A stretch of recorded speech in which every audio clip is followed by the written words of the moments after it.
Today's lecture is on instruments used in ENT OPD, an essential topic for medical, dental and allied health students. By the end of this video, you will be able to identify common ENT instruments, understand their uses, apply this knowledge in clinical examination. Let's get started. First, we have the headlight. This is the fundamental instrument in ENT practice. It provides focused illumination, hands-free usage, allowing the examiner to use both hands. Clinically, this is extremely important because ENT examinations often require manipulation of instruments and precise visualization of small anatomical structures. Next is the tongue depressor, which may be wooden or disposable, and metallic, which is reusable. Its main function is to depress the tongue and provide a clear view of the oropharynx. This helps in examining tonsils, posterior pharyngeal wall and uvula. Now we move to an important diagnostic tool, the indirect laryngoscopy mirror. It is used for indirect visualization of the larynx and hypopharynx. The mirror is placed at the back of the throat to reflect light downward. This allows us to see vocal cords, epiglottis and piriform fossa.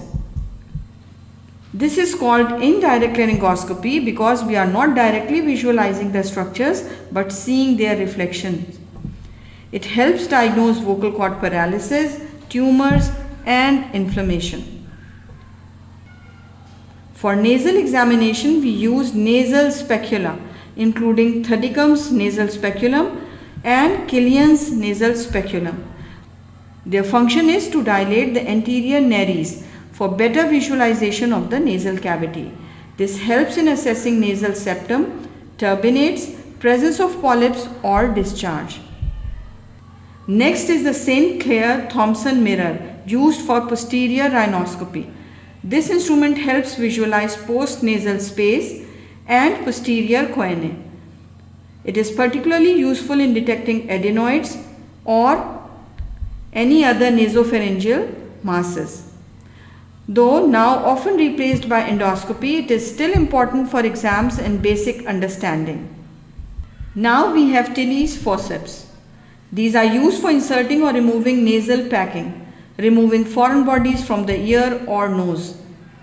Their long slender structure allows access to deeper areas, very commonly used in cases of epistaxis.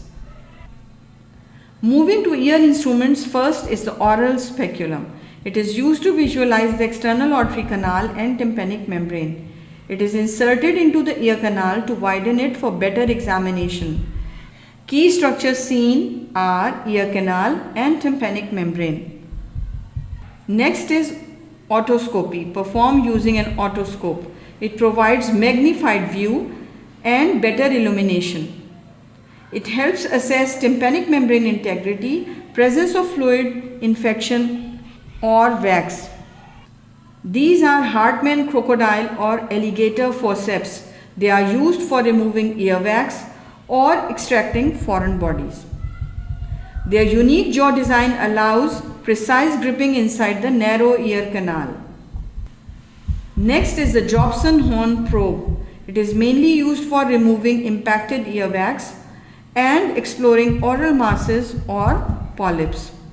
One end usually has a loop for wax removal. Use gently to avoid injury to the ear canal.